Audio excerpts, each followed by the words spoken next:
O mercado de vinho do Brasil vive um dos momentos mais importantes da sua história, com forte expansão. O Brasil se tornou o principal mercado de vinho do mundo, contrariando a tendência global e registrando o consumo de 440 milhões de litros e o movimento de 22 bilhões de reais. Mas por trás de rótulos, premiações e do próprio consumo de vinho do Brasil, existe uma pergunta que poucos fazem: quem está construindo a vitivinicultura nacional? Neste episódio, recebo um dos principais líderes deste movimento. E ele é engenheiro agrônomo, especialista em gestão empresarial, especialista em viticultura e enologia, especialista em gestão de cooperativas, mais de 20 anos de experiência em gestão técnica e comercial em multinacionais, com foco em defesa fitossanitária e biotecnologia. Hoje ele é o CEO da Nova Aliança Vinícola Cooperativa, a maior cooperativa de vinhos do Brasil.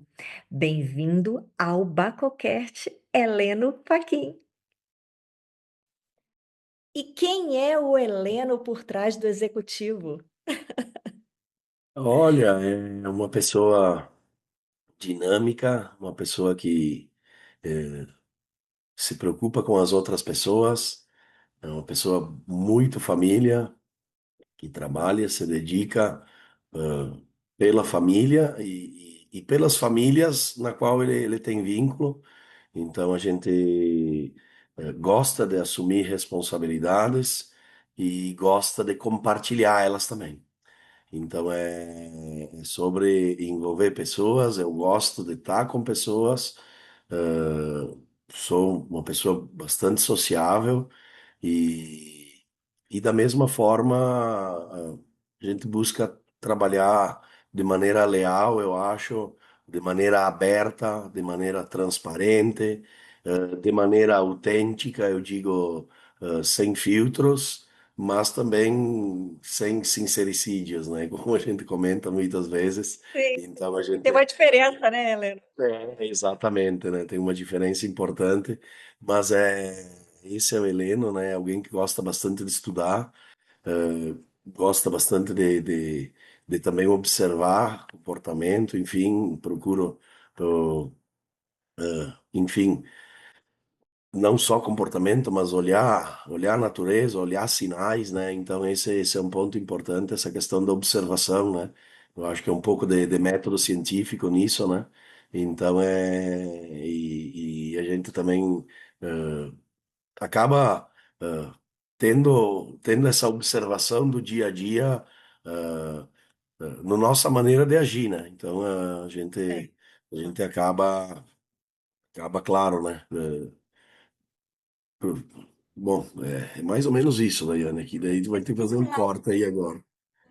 O lado muito profissional, né, técnico. Aliás, você foi, te conheci em 2024 através daquela situação menos confortável que o Brasil enfrentou, mas de lá ficou um insight com relação a você, que você é muito querido pelas pessoas e também muitos pontos positivos pelo teu lado humano.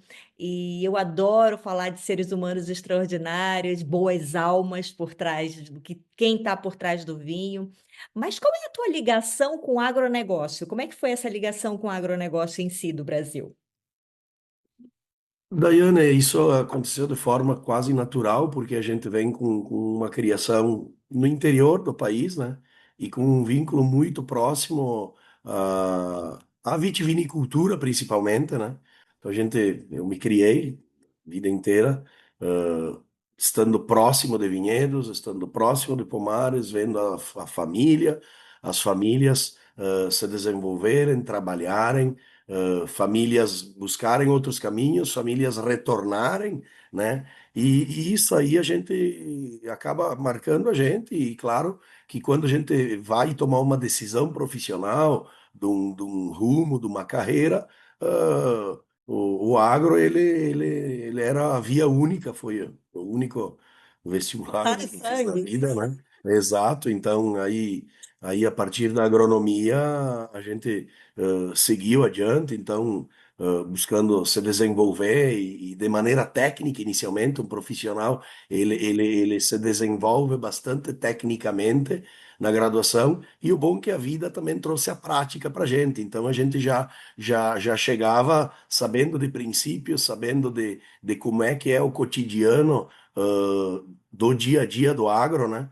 Então a gente acaba com uma visão mais ampla Sem e dúvida. principalmente a fruticultura é uma atividade que ela é de médio e longo prazo. Não pensa em fruticultura ou viticultura no curto prazo. E, essa visão de longo prazo sempre fez a gente acabar tendo uma visão de estratégia mais longa.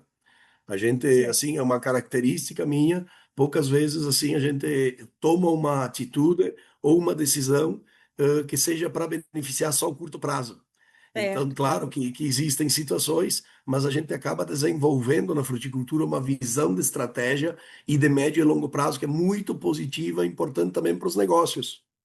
Sem Claro que dúvida. depois, dentro depois da formação, eu trilhei aí uma jornada aí de 2 décadas no segmento de defesa fitossanitária, em diferentes multinacionais, com diferentes culturas, em diferentes regiões geográficas do Brasil, né?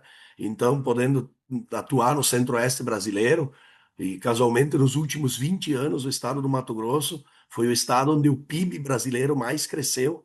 O crescimento médio do PIB de 7% ao ano ao longo de 20 anos. Isso é um case global, né? E a gente tem que observar, olhar números, né? Entender os porquês. E a gente sabe que tudo isso é motivo de fluxos migratórios importantes, de avanço tecnológico, de apoios que puderam ser construídos, de Cérebros. decisões, exatamente, e muito suor, né?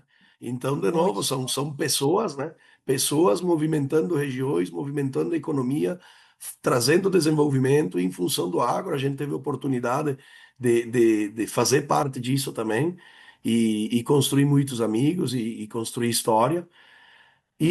Claro que o amor pela vitivinicultura e essa questão da tradição familiar, e eu vou dizer, aonde tem o vinho no mundo, existe um nível de desenvolvimento humano, existe um padrão de desenvolvimento socioeconômico que ele é visível globalmente. Então, as regiões vitivinícolas são as regiões que possuem uma qualidade de vida destacada, e por isso é tão importante o desenvolvimento da vitivinicultura em todo o Brasil, porque com certeza o Brasil vai se desenvolvendo economicamente melhor nesses polos onde a vitivinicultura se desenvolve, e a Serra Gaúcha é um exemplo claro disso. E aí, nessa hora, a gente também pesa a questão do desenvolvimento nosso e da família. Onde é que eu vou poder dar condições de ter um bom desenvolvimento educacional, no que diz respeito a aspectos de saúde, de infraestrutura. E a Serra Gaúcha sempre esteve muito bem servido disso. E eu nem vou falar do aspecto familiar, que, de novo, né? Então, ele tem um peso importante Parte da nessa história. decisão. Isso, de estar junto, né? E claro que economicamente também. Então, o agronegócio, ele me deu essa visão ampla de cadeias agroindustriais, mas a questão da uva e do vinho, que pertence a esse negócio, né?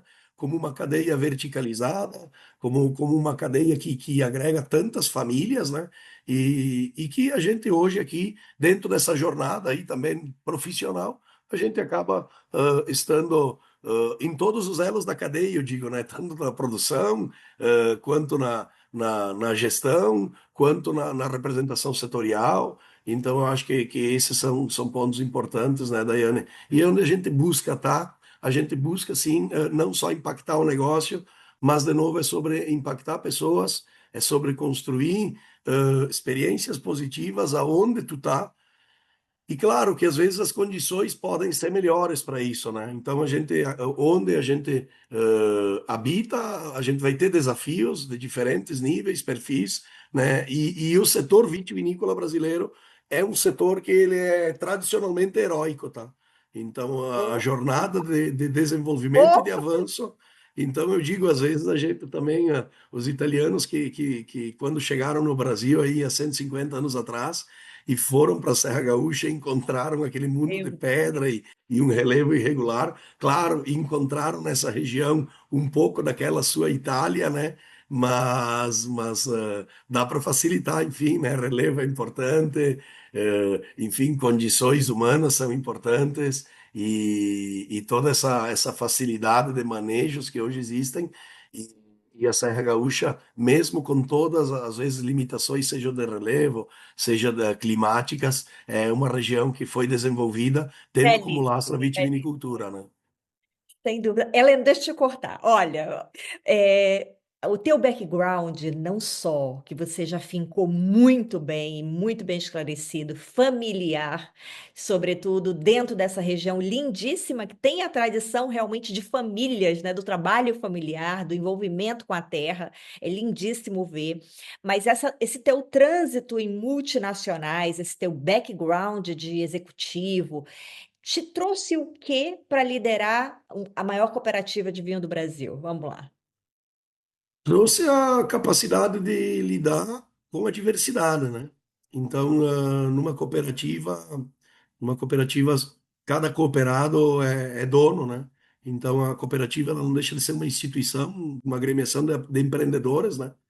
E dentro desse universo, a gente teve a oportunidade de conviver com empresas com cultura americana, cultura alemã, cultura ah, nórdica lá, norueguesa, até o caso também de uma empresa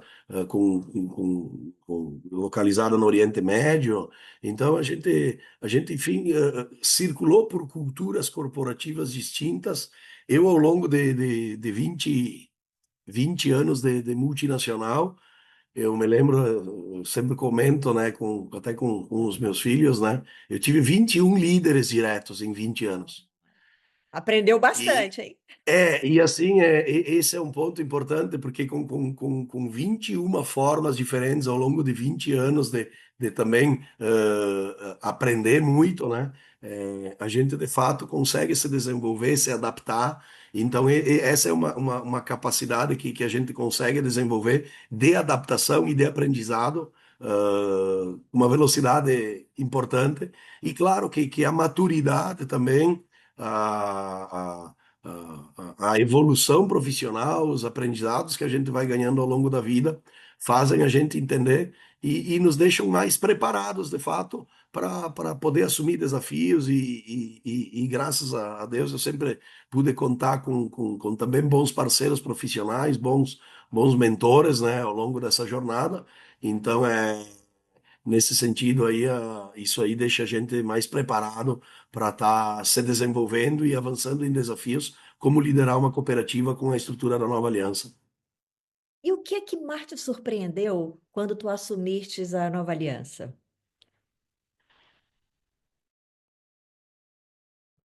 Esse mudo aí tu vai ter que tirar um pouco, mas o que mais me surpreendeu quando assumi a Nova Aliança foi o potencial que a vinícola possui, a estruturação que ela possui e a possibilidade que ela tem de construir valor, no trabalho do cooperado. Então, a dimensão, a robustez produtiva dela, de fato, é impressionante.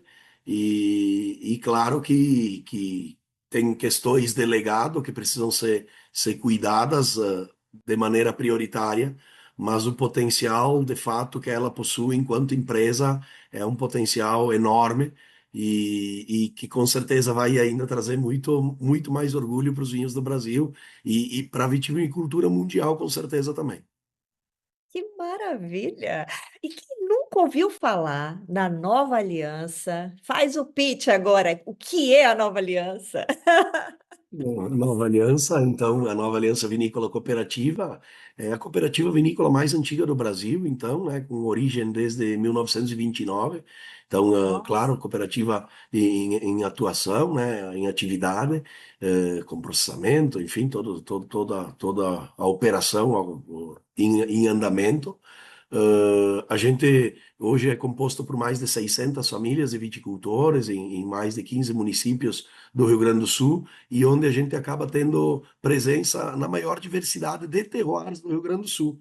Então, a nossa sede é em Flores da Cunha, que faz parte da região dos Altos Montes, aí de Flores da Cunha, Nova Pádua, mas a maior parte das uvas da Nova Aliança é proveniente de Pinto Bandeira. Então, de uma forma ou de outra, a gente também É faz verdade. parte dessa região tão importante, na qual também eu faço parte. Então, a gente tem origens em Pinto Bandeira. Então, se eu puxar um pouco a brasa para assado, podem desconfiar, né? Com propósito, não, mas brincadeira à parte, né? A gente tem uma parte importante da produção nessa região. Nós também temos a segunda unidade nossa em Farroupilha, então, que é a terra da Afavim. Então, também tão importante no que diz respeito a plantios de uva moscato, etc. E essa unidade de Farroupilha, ela é muito relevante para o negócio.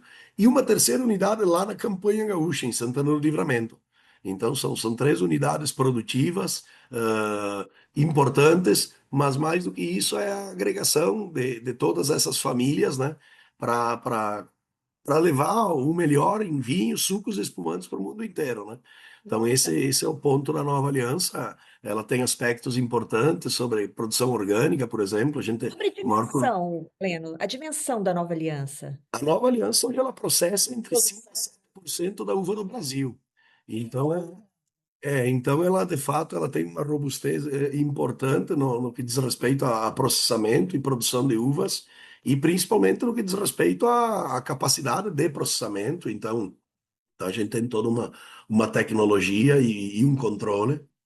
E claro que isso é muito relevante quando tu tem um negócio que tem um peso setorial como o da Nova Aliança, né? Quantos cooperados são hoje da nova aliança? São 620 famílias. 620 famílias. Nossa, é bastante. O impacto econômico e social de uma cooperativa é impressionante, né? É impressionante. E isso é legal porque ela está presente e se desenvolvendo em todas essas regiões. Então, a gente tá presente, como eu coloquei, na região dos Altos Montes, na região da IP Farroupilha, a gente está presente com vinhos na IP da Campanha. Então, essa diversidade geográfica, ela também, de novo, ela é desafiadora, porque ao mesmo tempo a gente tem algumas unidades que são descentralizadas, mas ao mesmo tempo mostra que a nova aliança ela repercute muito do vinho gaúcho, muito da história da vitivinicultura gaúcha, e a gente fica muito feliz aí em poder compartilhar isso também. Quais as vantagens desse modelo econômico de cooperativa? Ainda há vantagens? Como é as vantagens em pleno 2026? Bem legal essa tua pergunta, Daiane, porque a questão do cooperativismo em si, ele não implica em vantagens ou desvantagens enquanto modelo econômico, mas ele implica em participação econômica.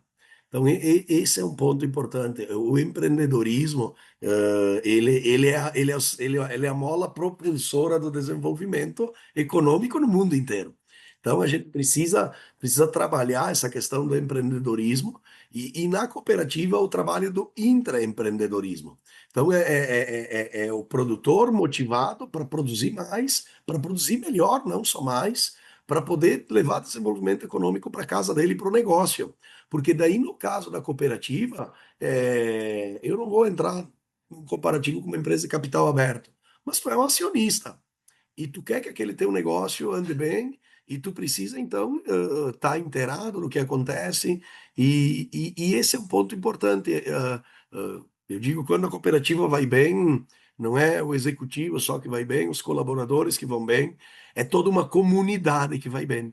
Porque a gente fala em centenas de famílias numa região geográfica muito ampla, e isso aí traz um ganho econômico comunitário porque as pessoas vão fazer o uso do recurso que elas ganham com a cooperativa na comunidade, na sua região, e isso aí traz um desenvolvimento econômico mais uniforme, porque eventualmente tu tem polos, e aí dá para usar vários índices. Tem índice de Gini, que mede desigualdade social, né?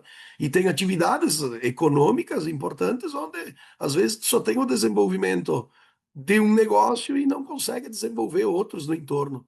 Muito diferente do que acontece com a cadeia vitivinícola. A cadeia vitivinícola, ela promove um desenvolvimento em todo o entorno dela.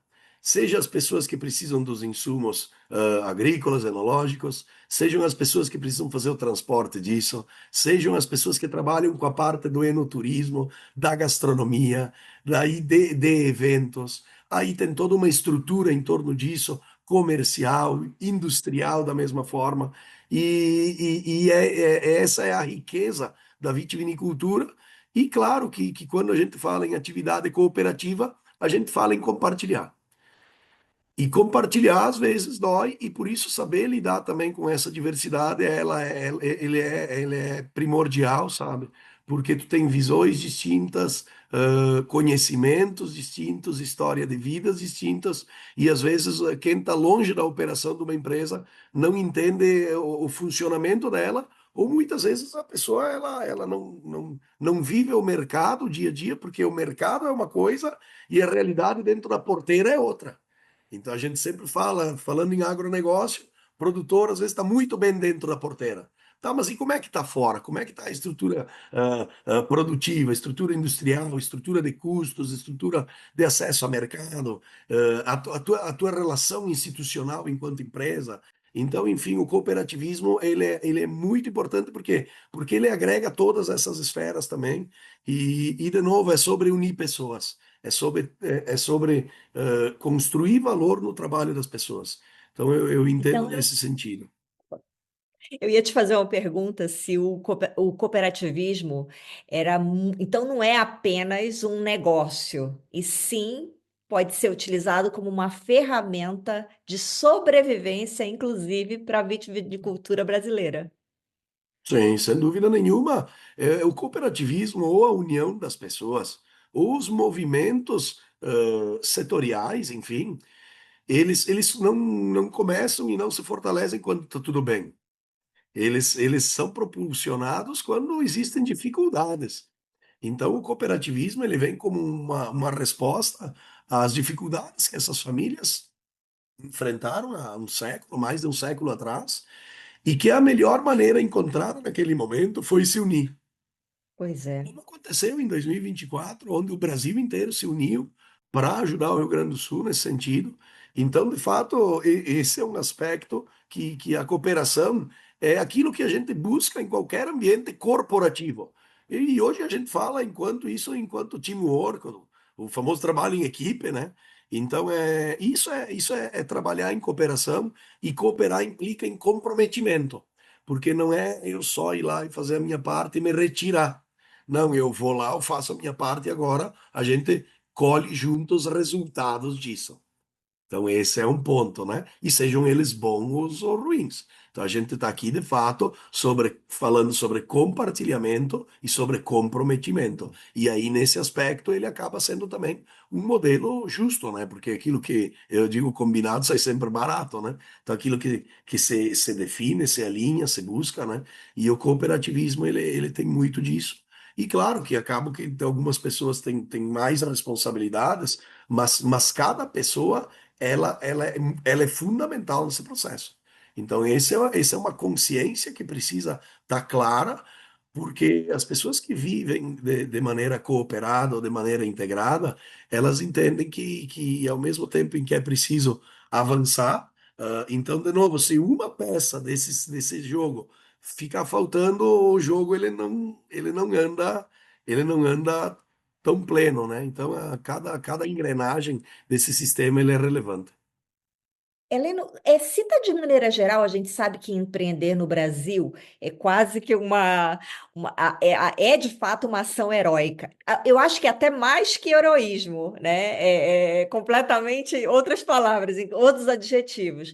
Mas quais são os principais desafios hoje que você enfrenta como cooperativa dentro da realidade engessada que é o Brasil? A verdade, Daiane, eu digo que independente do modelo cooperativo, né? E aí a gente fala de fato em empreendedorismo, né? O modelo cooperativo, ele é um modelo que une pessoas e por isso que ele precisa ser tratado, às vezes, num formato diferente, porque quando eu falo de um empreendedor individual, ele toma o capital dele, o risco dele, a decisão é dele e muitas vezes ele está sozinho até nessa jornada. Sem apoio É, nenhum. exato. E o caso do cooperativismo, a gente consegue ter mais pessoas, mais visões, e tomar decisões até onde a gente consegue ponderar mais, né? Mas quando a gente fala em desafios, dificuldades, e aí não dá para a gente esquecer que a gente está falando de uva e vinho aqui, a gente tem uma E série suco. de suco, uva, sim, exato, Vamos todos os já falar do derivados da portfólio. uva, né? Não, Vamos já perfeito, falar do todos. portfólio. Legal, legal. E aí, nesse aspecto aí, tem dores tributárias, dores logísticas, dores. E aí a gente fala dores conjunturais, por exemplo, econômicas, né? Quando a gente está comparando o custo de operação financeira aqui no Brasil, com uma taxa de juros aí próxima de 15%, e a gente olha um europeu captando recurso a 2%, Fundos perdidos, a 4%, fundos a perdidos. fundo perdido, não, com juro negativo no caso do agro, com apoios constantes, onde se entende o alimento e como uma questão de soberania, onde se entende o aspecto da uva, do vinho, como um complemento, inclusive alimentar, e um fator socioeconômico, histórico, cultural. E aqui a gente enfrenta barreiras de toda ordem, e eu vejo um ponto ainda diferente, e aí é curioso, tá, Daiane? Porque o brasileiro, quando tem uma dificuldade, ele se une, ele mostra que ele consegue avançar, ele consegue buscar foco e atenção, mas o brasileiro, ele muitas vezes acaba preferindo não valorizar o fruto do trabalho dele ou do colega dele. E aí o consumo de vinho importado no Brasil, ele acaba sendo um desafio. É estranho, por exemplo, agora o acordo União Europeia-Mercosul. A Argentina, ela não está tão preocupada com o acordo, não vou dizer assim, não é o caso. Mas eu estou falando com a inundação do mercado argentino por vinhos europeus, porque o argentino vai tomar vinho argentino. Sem dúvida.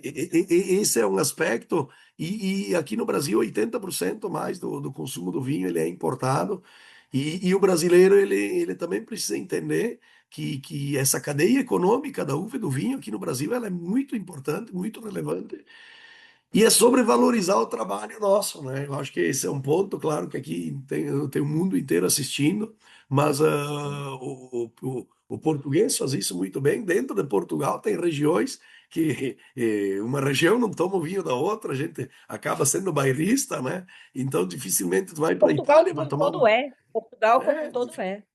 muito dificilmente vai para a Itália tomar um vinho espanhol, né? Então, de novo, Sim. né? O italiano vai tomar o vinho dele, o francês vai tomar o vinho dele. Então, e aqui a gente tem uma cultura que qualquer outro produto, independente de qualidade, né? É o pensamento tupiniquim. Sabe? Então de fato, essa mentalidade, Daiane, é uma mentalidade complexa e que a gente precisa também evoluir. Eu acho que é nesse sentido, é valorizar o que o Brasil faz de melhor e nós hoje estamos fazendo muita coisa boa, esse é um ponto importante.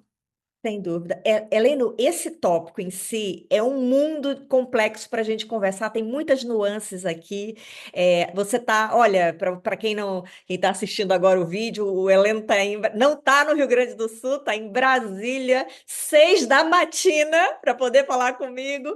Enfim, o fato é que esse assunto em si do nacionalismo. Tem a vertente bonita, mas também tem uma vertente que a gente pode colocar menos boa nisso tudo, porque eu acho que a lei do mercado, oferta e procura, é o que é a coisa, né? Independente Essa é se a gente universal. vai criando tarifa, vai criando proteção, vai criando uma série de coisas.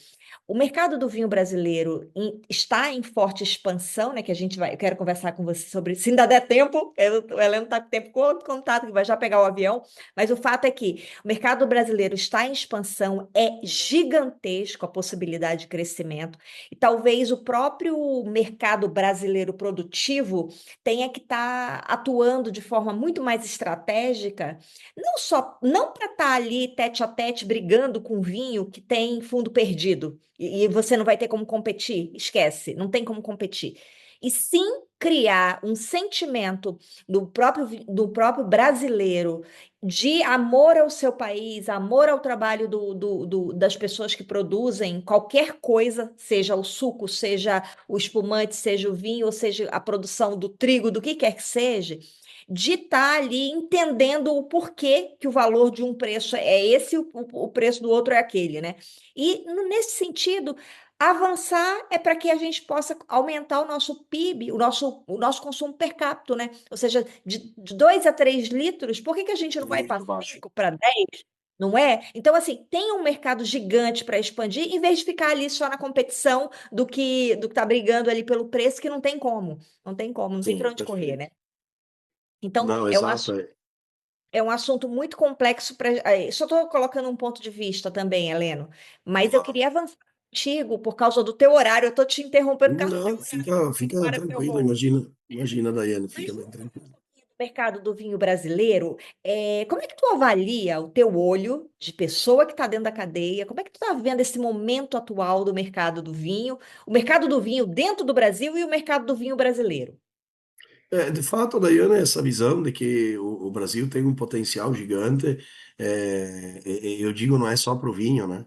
O Brasil tem um potencial enorme em todas as áreas. O Brasil, ele é o eterno país do futuro, né? E o Esse é o fato é troféu. que a gente fica, a gente, o vinho, ele tem todo um aspecto, eu digo, de mudança, não só de hábito alimentar, mas de entendimento de aspectos de saúde e de valor cultural. Cultural. Então esse é um ponto que a gente tem uma grande diversidade de povos, de formações, de vivências, né? E, e imagina, o Brasil é reconhecido globalmente pela caipirinha, pela cachaça, né? E o consumo de cachaça no Brasil é um consumo gigante. A produção de cachaça, ela é 3, 4 vezes maior que a de vinho no Brasil, né? E o consumo segue a mesma proporção, é uma bebida quente. Então, esse é um ponto então que a gente também tem que levar a cultura do vinho, eu acho, de uma forma eventualmente menos complicada, porque a gente precisa, primeiro, fazer um desenvolvimento econômico no país, fazer um desenvolvimento socioeducacional, e o vinho ele cresce naturalmente em cima disso.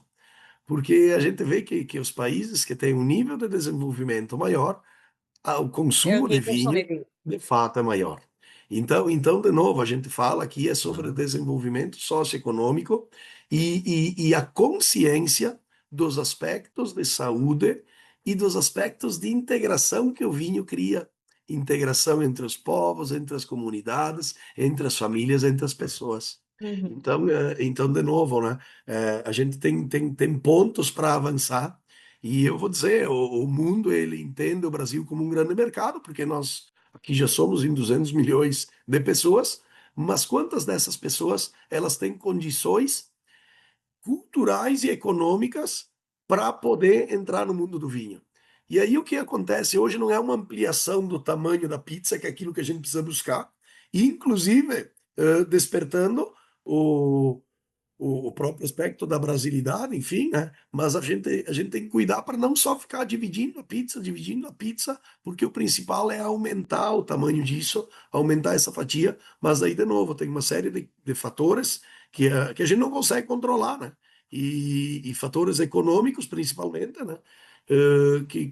Que dificultam. A pessoa, ela tem lá aquele recurso lá e ela vai investir num suco de uva, que é um produto extremamente saudável, um produto natural, produto E que que o só faz brasileiro bem. faz isso como ninguém. exato, ou vai comprar 1 litro de leite para levar para casa. Então, de Exato. novo, né?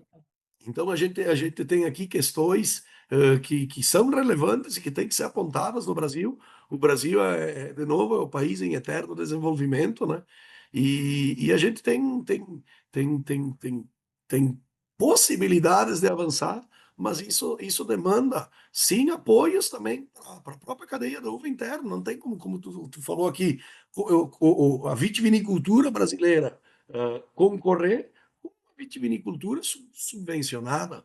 Então, e eu estou falando, não estou falando aqui só em a questão econômica, eu estou falando de um custo num trator aqui, do custo num trator De em tudo, outro de país, tudo. do custo de produção, então, do próprio custo de vida, né? O custo de vida no Brasil não é um custo de vida baixo, né? A gente sabe que o poder de compra do brasileiro, ele é menor do que em qualquer outra parte do mundo, né? Então, eu digo, qualquer outra parte do mundo não, mas sim, a gente, se for fazer uma Sim. análise fria, o poder de compra do brasileiro é muito limitado quando compara outras nações, né? Então, a gente tem muito que evoluir e com certeza, Daiane, o vinho vai avançar junto com isso. E é nesse sentido que a gente precisa pensar em desenvolvimento socioeconômico e aí sim, campanhas também fomentando o consumo saudável, correto do vinho, como complemento agroalimentar. Então, são aspectos muito relevantes, né? De novo, uma atividade econômica que fixa a pessoa no ambiente agrícola, não vai ali inchar centros urbanos, a pessoa consegue ter um desenvolvimento educacional, social, econômico, melhor, desenvolvendo mais as regiões, pulverizando a riqueza não fica concentrada. Esse é um ponto importante que Tipo, a gente tipo precisa em São trabalhar. Paulo. Tipo em São Paulo. Exato, né? Então, nossa, se o Heleno executivo tivesse morando em São Paulo, trabalhando no agro, não teria problema nenhum. Mas seria mais uma Uhum. pessoa lá em São Paulo No transferindo gabinete. valor para São Paulo, que é o nosso centro nervoso econômico. Sim. Mas e como é que ficaria Cuiabá? Como é que ficaria o norte do Mato Grosso? Como é que ficaria Bento Gonçalves? Então a gente precisa todas as regiões com desenvolvimento contínuo, constante e com investimentos. E aí, claro, tem essa visão mais global, mas claro que tem as ações locais para isso acontecer. E não tem jeito se não for por meio do empreendedorismo, de apoios também estruturais, conjunturais, que facilitem com que as atividades econômicas se desenvolvam, e nisso o vinho vai de arrasto, tá, Dayana? Olha, Helena, tu já mapeou aqui um monte de coisa que eu queria falar contigo, bem pontuado, bem colocado, questão econômica, poder econômico, apoio econômico, enfim, fixar a gente. Eu tive visitando, sabes, eu não sei se tu sabes que eu sou da Amazônia, sou de Manaus. Então, enfim, os extremos do Brasil, o extremo norte e o extremo sul, são muito semelhantes em termos de êxodo. É impressionante. Então, quando eu tive visitando o Sul, que eu percorri o Sul, eu fiquei chocada, porque eu até então só tinha ido milhares de vezes a Bento, a Serra, Canela, Gramado, tudo lindo, maravilhoso. É sensacional. Quando você vai para os extremos do país, é chocante de ver esse êxodo que você bem comentou. E tu falaste também muito da educação do povo, né? Do acesso à educação. E quando você tem educação, você tem maior cultura, maior entendimento, maior percepção. Aí a gente vive aquela dicotomia hoje, Aleno, de que a gente nunca teve tanto acesso à informação, mas também tanta desinformação. Então, Exato. né, costumam dizer que uma criança hoje tem mais acesso do que os imperadores tinham na época dos impérios, né, e etc. O fato é que, sem a educação de fato, as pessoas têm acesso à informação, mas não sabem o que está sendo dito ali, se é verídico, se não é verídico, onde consultar, como consultar, o que fazer, né? Então, ficam ali fazendo outras coisas que não sejam se educar de fato, né? E isso é Isso muito é global também, né, Dayana? global, é Nesse global. caso, até exato. Mas quando você tem uma população educada, você tem pelo menos uma população que sabe tentar ali separar o joio do. Imagina-se que separar o joio do trigo, né? Então, por exemplo, quando surge, vamos entrar aqui num tema polêmico. Quando surge a bandeira do headline do anti-álcool, entender que cachaça é diferente de vinho. É completamente diferente de vinho. Então, Sim. esse é um disclaimer importante que eu vejo que a própria indústria, a nível mundial, e as organizações que deveriam estar lutando pelo vinho, não fazem, não criam campanhas para justamente mostrar essas diferenças de uma forma mais incisiva, de uma forma muito mais, em vez de estar dando só sim, senhor, seguindo, não, determinaram uma lei, agora é a lei, e pronto, em vez de questionar, né? Simplesmente questionar. Esse é um ponto também interessante da gente falar. E era isso que eu queria. Eu não sei quanto tempo a gente ainda tem, Helena. Eu tenho Não, outras 20 perguntas contigo. minutos. Não, 20 20 minutos. minutos Então, aqui. continuando. Como é que tu vê hoje essa questão do antiálcool? Na verdade, essa é uma mega tendência e eu vejo que é dentro da famosa fórmula aí da vida eterna, né? Então, as pessoas buscam aspectos, principalmente que sim, que tragam mais saúde, né? De fato. E aí Vinho! eu acho que sim, exato, o consumo regular de vinho é a solução, porque tu pega, existem até programas, em alguns casos, alguns países adotaram o vinho como uma forma até de controle do alcoolismo, porque a pessoa, o alcoolista, eventualmente, ele não é em virtude de vinho, é em virtude de bebida quente, aí com 30 40 graus de Qualquer coisa. álcool, né? Então o vinho, ele é a única bebida, inclusive, que harmoniza com o alimento, que transforma o alimento e ele se transforma e é onde um mais um vira três, porque ele É. faz o alimento crescer, o vinho se desenvolve. Então de novo, né? Agora, esse aspecto do zero álcool, ele acontece como uma forma de buscar, eventualmente, os aspectos de saúde, sim, que são relevantes, e os aspectos também de consciência, eu acho, né? Então, querendo ou não, tem toda uma carga aqui, uma conotação que a gente tem que também entender. Mas um ponto importante, né, Daiane, que eu vejo que e o vinho é uma bebida milenar, uma bebida que acompanha a evolução da história, participou das decisões, de todo o aspecto da cultura e desenvolvimento da humanidade. E se nós estamos bem hoje, a gente está muito melhor do que há 1000 anos atrás, do que há 5000 anos atrás, vamos estar melhor do que há 100 anos atrás. E o vinho acompanhou isso, a indústria do vinho também avançou com isso. A gente tem mais controles, tem mais métodos, tem mais tecnologia. Então, de novo, o vinho acompanhou essa evolução da sociedade e fez parte dela. Então, não tem por que a gente entender que isso que agora o vinho não, a partir de agora o vinho não. O vinho, na verdade, ele é o famoso elixir, né? O Pasteur costumava usar a frase, né? Que o vinho elimina as bactérias, né? Claro, estou falando do século XVIII, XIX, né? Enquanto não, o vinho traz sabedoria, enquanto a água traz bactérias. Então, Então, boa. então, então, Olha, então, gostei dessa. então, Aí depois eu Pasteur, vou te perguntar o filosofando. Mas isso, então, esse então discurso tem do fra... vinho milenar, né, pelo menos há 8.000 anos, sabe-se que o vinho acompanha a humanidade, né? Então, 4.000 anos atrás, tem um registro do escrito mais antigo que se tem notícia da história, onde estavam lá dos sumérios as tabuletas em escrita cuneiforme, contando lá as histórias, as epopeias do rei Gilgamesh, e dentre elas está lá citando-se o vinho como elixir de longa vida e capaz até de magia.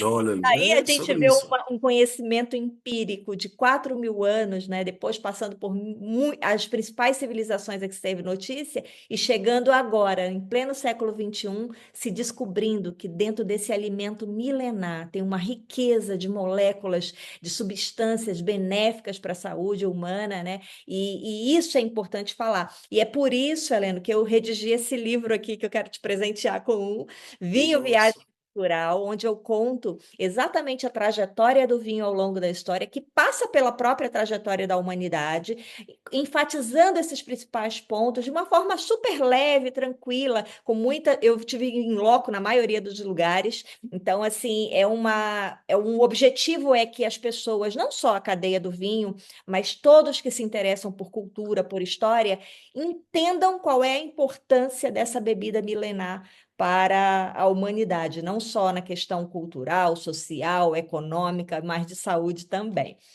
Heleno, é o seguinte, é muita coisa para a gente falar. Me diz uma coisa, como é que tu estás vendo a maturidade do consumidor brasileiro atual? Olha, o consumidor ele é crítico e eu acho que a maturidade dele é muito boa, vem se desenvolvendo, porque os mercados hoje são abertos. Então, esse ponto é um ponto importante, porque hoje a gente está aqui conversando, Brasil-Portugal, numa conexão tão privilegiada, e as distâncias Ponto. estão menores, exato, as distâncias são menores, as conexões são mais rápidas, e o conhecimento circula, como tu mesmo comentou. Então eu entendo que o brasileiro, sim, ele está mais crítico, mas quando a gente fala em conhecimento sobre vinhos, a pessoa, ela parece que para tomar um vinho, às vezes a pessoa fica inibida por não ter esse aspecto do conhecimento. E eu vejo que o aspecto do conhecimento, no, que- na questão do vinho, ele é secundário, porque a questão do vinho nos países que mais consomem, ele é cultural.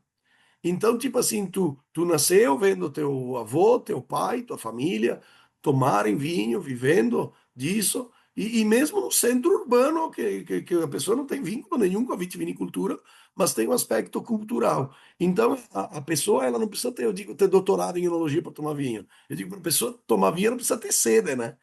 Então, Adoro ela sabe? Então, tomar vinho.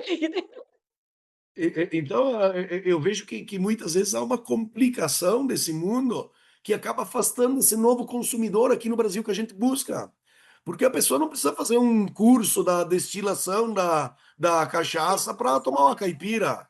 Então, a pessoa não vai lá estudar como é que foi a levedura que fez a fermentação da cerveja para ir lá abrir sei lá, uma lata. Então, é o consumo descomplicado que a gente precisa levar, porque o brasileiro, ele também é informal. Ele é informal e ele também é descomplicado. O brasileiro, ele é resolvedor. O brasileiro se desenvolve num ambiente que não é muito favorável para negócios e a gente avança. A gente avança e então a gente é criativo e eu vejo claro, que o mundo sim tem muito a aportar dessa questão cultural para a gente sim aumentar a quantidade de consumidores, aumentar a base de consumo, que é um ponto importante.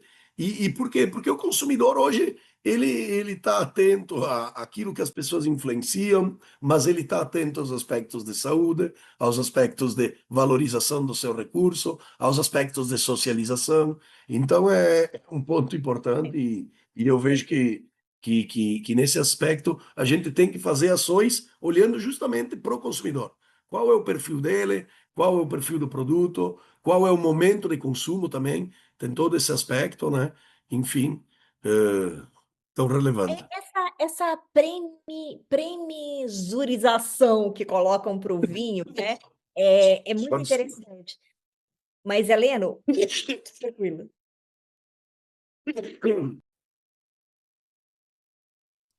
Heleno, foi muito bom tu tocar nesse ponto, porque vai de encontro com uma bandeira que eu estou timidamente começando a hastear, que é o seguinte: a gente tem um mal, nós, e colocando a meia-culpa aqui, nós participamos da cadeia do vinho, de querermos transformar consumidores em sommelier.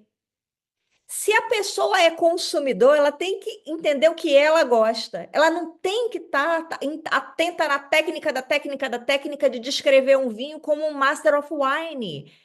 É impressionante esse erro que a cadeia está cometendo, ao invés de olhar para o mercado e mostrar que vinho é um alimento, é uma bebida simples, fácil de ser degustada, de ter acesso, e não criar esse bando de barreira, né, como é que Limitadoras. São limitadoras. limitadores, exato, onde eu vou estar desconfortável num restaurante em pedir uma taça de vinho porque eu não sei dizer que aroma e sabor é que tem ali. Enfim, isso é um ponto muito interessante você ter abordado, que vai de encontro com o que eu estou pensando. Até deixei de comunicar muito mais o vinho dessa forma e colocar o vinho muito mais como um agregador de outros assuntos importantes do que simplesmente estar falando de aroma, de sabor, de tanino, de acidez, disso, daquilo. Isso fica para os técnicos e para o mercado técnico, não para o consumidor, né?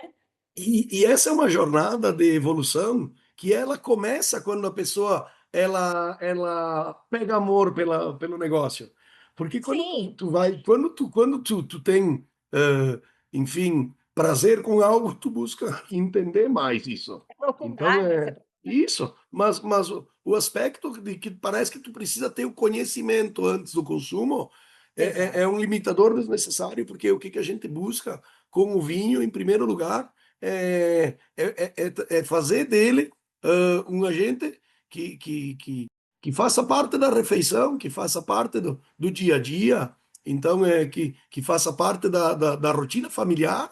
E aí não quer dizer, não é só o aspecto do vinho, mas tem todo o aspecto do suco de uva, sim, que Aí, o suco de uva ele tem todas as características polifenólicas, antociânicas, enfim, antioxidantes, que a uva tem, que isso é originário da fruta, e ele é naturalmente zero álcool, é a única a bebida uva espremida. derivada da uva, naturalmente zero álcool, totalmente saudável. Então, de novo, a cadeia da uva e dos seus derivados, ela é um agregador importante e, e nesse aspecto, ela não exclui ninguém, ela só agrega, ela só inclui, ela é inclusiva, porque tu pode ser feliz degustando, e eu digo, tem um aspecto de sociabilização, pode tomar até o suco de uva na garrafa de vinho, não tem problema, existem no mercado E é produtos por assim isso a também. gente coloca, né? Exato, então a questão dos desalcoolizados ainda é um pouco polêmica, porque eu entendo que não existe uma entrega técnica ainda adequada no mercado, então, mas é uma experiência importante, é um fator de desenvolvimento e evolução que busca mais uma vez a inclusão de pessoas no mundo do vinho. Então, eu Sim. acho que todo o propósito que tem esse fim, ele é válido, ele é relevante, mas claro, quando a gente fala de aspectos de saúde, aspectos de sabor, aspectos de construir valor no mercado e trazendo mais consumidores, tem questões tradicionais que elas também não podem ser deixadas de lado, né? E onde a Exato. tecnologia ela é favorável, mas a gente também tem que buscar o equilíbrio nesse sentido, né? Porque, de novo, Sim. o vinho desalcoolizado é uma alternativa, porque muitas regiões não têm a produção do suco de uva e muito menos com o padrão das vitis labrusca Do suco brasileiras, né? brasileiro. É, exato. O suco Olha, brasileiro Helena, tá aí. é um É um case de ponto. sucesso. Eu queria te falar várias coisas com relação a essas categorias de produto, dos espumantes, do suco e do vinho brasileiro e da Nova Aliança. Mas eu vou te falar uma coisa: eu já rodei o mundo um bocado e nunca encontrei suco de uva com a qualidade do nosso suco brasileiro, para lado nenhum. Então, assim, é uma bandeira que eu acho que o Brasil devia hastear com uma força gigantesca, enorme, sobretudo aproveitando a onda do anti-álcool, entendeu? E criar uma estratégia mercadológica, merchandise, e aliado ali a muitos fatores que já se tem, é só saber usar essa estratégia para levantar essa bandeira e crescer em cima dessa bandeira, mostrando que tem suco brasileiro maravilhoso, né? Mas o fato é que eu queria que você comentasse um pouco sobre essas categorias de produtos que a Nova Aliança produz, desde o suco, do espumante e do vinho. Como é que está o segmento? Para quem vocês vendem? Quem são os principais mercados? Estão mandando para o mercado internacional? Qual é o movimento em capital que a Nova Aliança faz? Sim, na verdade são 50 na última safra, e 50 milhões de quilos de uva processados, né? E 80% disso 85 direcionado para o mercado do volume, para o mercado do suco de uva, né? Então a Nova Aliança ela tem uma relevância muito importante nesse segmento, né? Claro que quando a gente fala em 50 milhões de quilos é tudo meio superlativo, né? Sim, sim, sim. Então é e, e e aí, claro, de novo, a gente tem todo um ecossistema onde a gente tem desde dos vinhos de mesa aqui locais, né? Vinhos das Vitis Labrusca, que inclusive é a categoria de vinhos mais consumida no Brasil ainda, né? Você consome mais que o dobro de vinhos de mesa ainda que vinhos de Vitis vinífera no Brasil. Então, de novo, tem todo um aspecto cultural, econômico importante de uma cadeia que é fundamental para o desenvolvimento da vitivinicultura, a gente não pode deixar de olhar. E aí a gente tem todo um universo de vinhos espumantes, e onde para nós a gente fica até, enfim, eh, orgulhoso, né? Orgulhoso demais, porque nesse momento a Nova Aliança, com toda essa sua jornada quase centenária, né? Nesse ano a gente carrega uma responsabilidade de ter sido reconhecido como a vinícola do ano aqui no Brasil, pela Associação Brasileira de Sommeliers, né? Então a ABSRS faz esse trabalho no Rio Grande do Sul, enfim, tem a nossa presidente aqui, a Caroline, que faz um trabalho em conjunto com uma série de pessoas sensacionais. E nesse ano que passou agora, e nesse ano que está acontecendo, no final do ano passado, eles fazem esse reconhecimento. Então, a nova aliança, e a gente tem dentro da nova aliança uma divisão de negócios focada só em vinhos finos e espumantes, que ela é tratada como nova, né? Então, eu digo ela é nova, mas nós somos vinícola desde 1929. Então, então, nessa jornada de reconhecimentos, claro que não tem como deixar de agradecer a todo um time que a gente tem, que suporta o nosso trabalho, que nos acompanha e que, de novo, procura trabalhar construindo valor naquilo que os nossos viticultores produzem, né? Então, esse é o nosso foco, o nosso desafio. Então, tem todo o time administrativo, time comercial, time de produção, time técnico. Então, é muito importante que todas as pessoas estejam em sincronia para o negócio andar bem. E a gente tenha reconhecimentos técnicos sensacionais. Então, com o nosso time de enologia, que é liderado aí pelo André Gasperini, o nosso enólogo-chefe também. Então, a gente, o ano passado, na Avaliação Nacional de Vinhos, tivemos o reconhecimento como o melhor vinho Cabernet Sauvignon do Brasil. A gente teve a oportunidade de receber um convite também do embaixador do Brasil no Chile para receber um reconhecimento lá no Catador com o melhor espumante do evento, que é o principal evento de avaliação de vinhos do Chile, com o nosso Aliança Moscatel Rosé. Então, enfim, demonstrando todo o nosso padrão e nossa evolução técnica, né?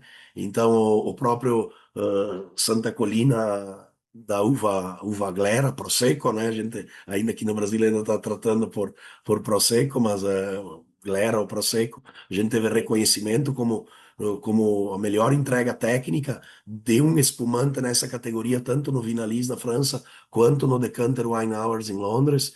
Então, a gente vem uma jornada técnica de entrega de resultados, e principalmente isso é o quê? Isso é criar uma experiência positiva para o consumidor, independente da categoria. Porque É, agora, 90 dias atrás, teve uma, uma, uma primeira seleção de vinhos, primeira seleção zero álcool do Brasil, né? Então, um grupo de jornalistas aqui, enfim, o pessoal que está vinculado ao Caderno Paladar do Estadão, elegeu Santa Colina zero álcool como o melhor zero álcool do Brasil. Então, são uma série de reconhecimentos nessa jornada, independente do perfil de produto ou do segmento, onde a gente tem uma entrega de excelência, né? E é sobre esse o nosso trabalho, eu digo, é construir experiências positivas para a sociedade por meio da uva do nosso cooperado, né? Então, essa é a nossa missão, esse é o nosso trabalho, e a gente vem se desenvolvendo muito bem nessa jornada, e ter sido reconhecido como a vinícola do ano é de fato uma premiação que motiva muito a gente a avançar.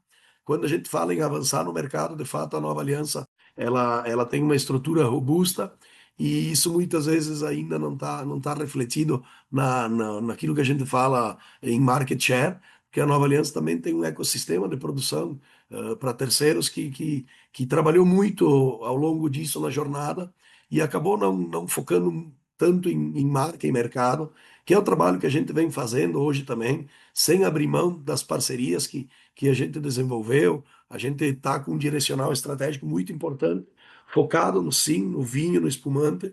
Então, a gente continua sendo essa empresa com uma robustez muito grande em produzir saúde, eu digo, né?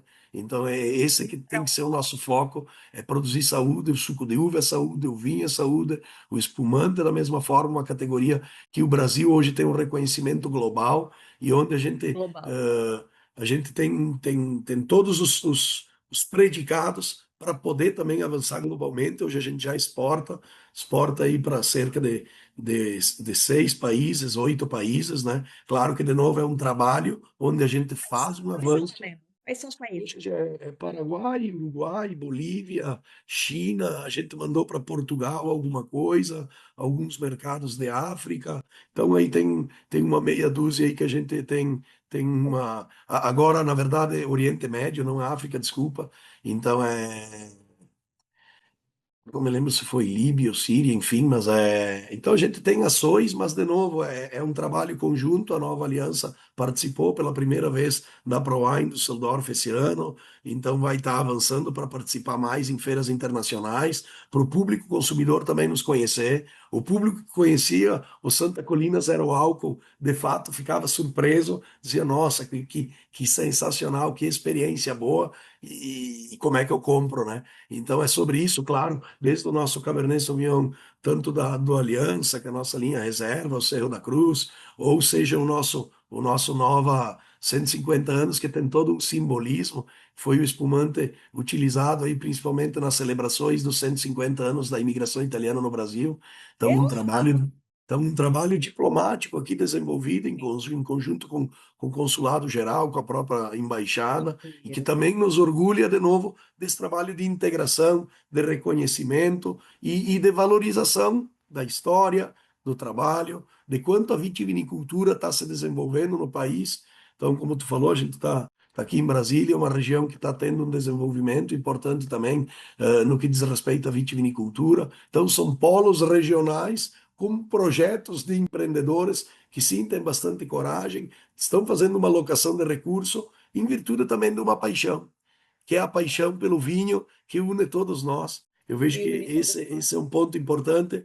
E o Brasil, os vinhos do Brasil, o Brasil de vinhos tem muito a se desenvolver. Eu concordo contigo quando tu fala que o suco de uva é um produto que ele está pronto.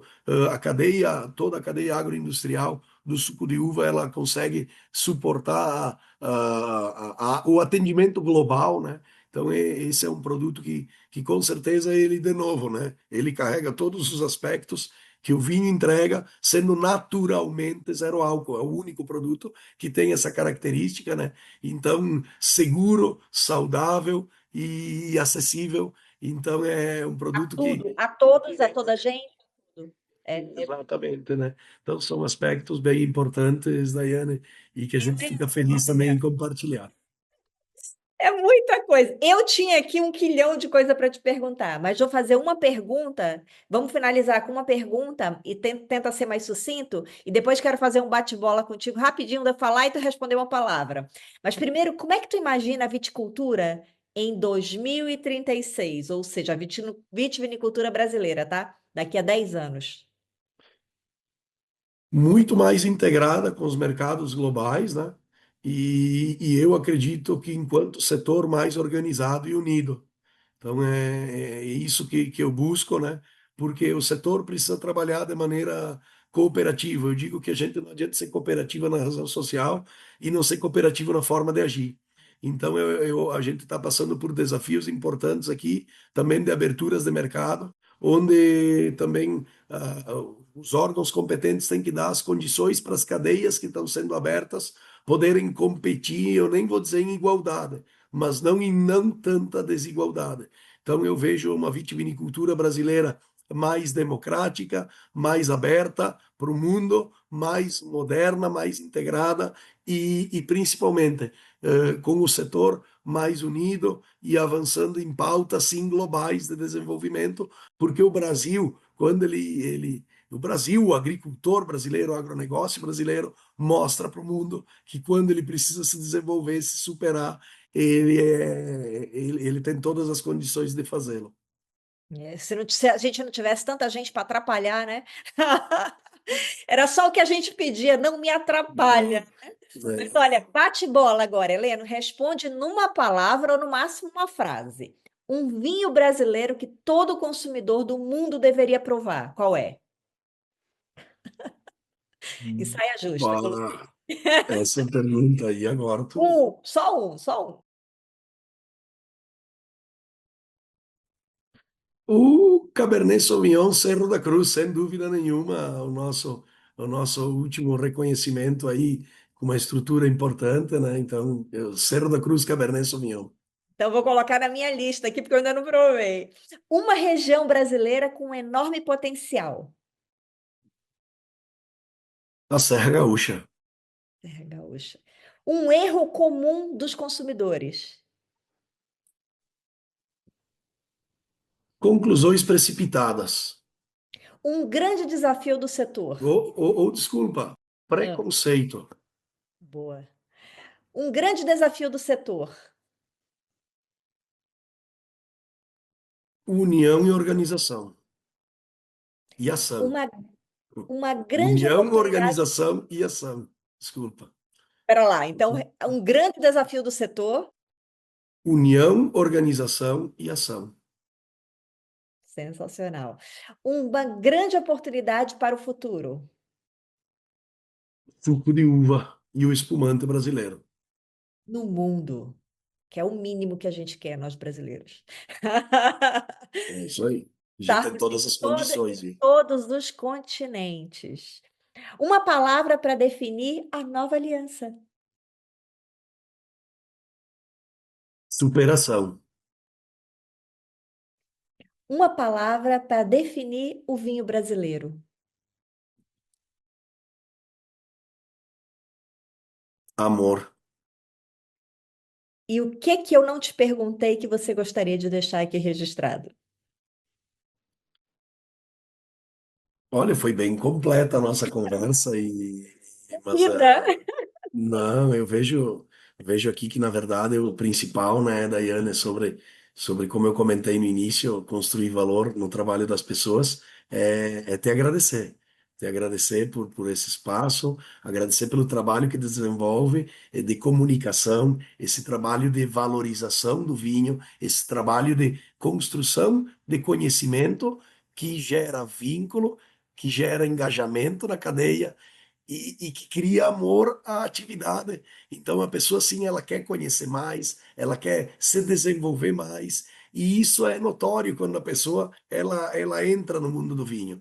Mas claro que tem o consumo corrente, que é bem importante, e que é esse consumo também que a gente precisa fomentar como aspecto de cultura, onde o vinho faz parte das nossas vidas, faz parte não só das nossas celebrações, mas é de fato te agradecer, Daiane, pelo trabalho que tu vem desenvolvendo e por dar esse espaço também da gente conversar um pouco sobre o trabalho que a gente vem desenvolvendo numa empresa centenária, num mercado desafiador com tantas pessoas que nos apoiam e querem que a gente avance, evolua.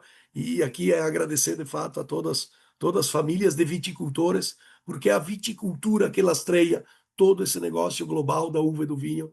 Então, sem uma viticultura qualificada, sem um produtor motivado no campo, sem um vinhedo qualificado, a gente não consegue avançar como setor. Então, de novo, a gente fala sobre pessoas e a matriz primária disso não pode nunca deixar de ser olhada. Então, esse é um ponto importante que eu quero deixar aqui, porque a questão do vinho, do serviço, do prazer, do hedonismo até, ela passa pelo trabalho de famílias no campo, no vinhedo, e a gente precisa dar as condições e pensar também nessas pessoas quando a gente toma qualquer ação que propõe o desenvolvimento da cadeia.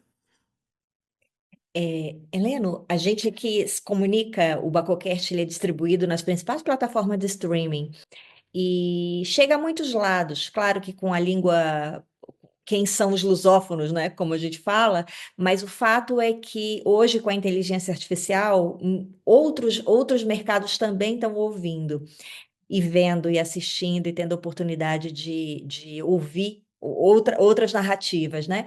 E gostaria de te colocar aqui a oportunidade também para quem tem interesse nos produtos da Nova Aliança, nessa maior cooperativa do vinho brasileiro, esse mercado que tanto vem se destacando a nível mundial de consumo, mas que também na parte produtiva tem crescido muito.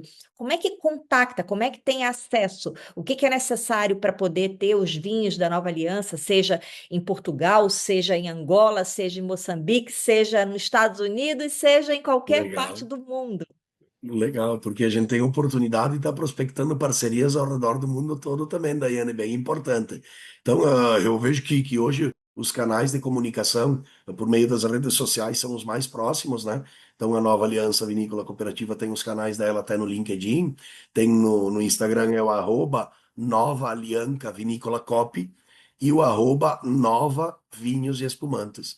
Então, Fica enfim, aqui esses. a legenda. Exato, depois então vai tá aparecendo aí e claro, a gente fica também à disposição sempre, né? Claro que a instituição ela passa por pessoas, mas a instituição é maior que as pessoas.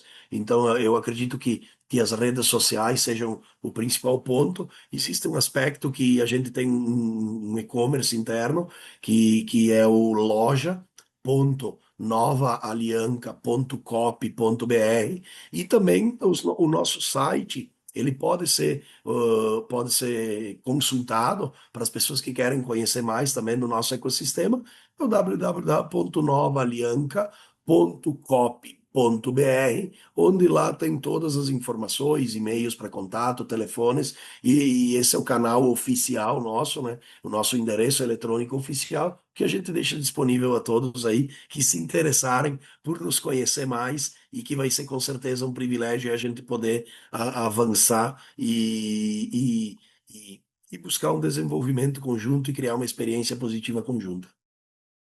E vocês enviam para todo o Brasil também? A pessoa entrando na loja virtual? Para todo no e-commerce é para todo o Brasil e claro que é interessante a gente até fazer um piloto internacional, quem sabe. Olha, é lá. Eu quero provar esses vinhos e o suco da Nova Aliança que eu ainda não conheço. Mas olha, Helena, Beleza. obrigada pelo teu tempo. Sei que você está aí correndo, vai já pegar o avião. Eu te desejo sucesso.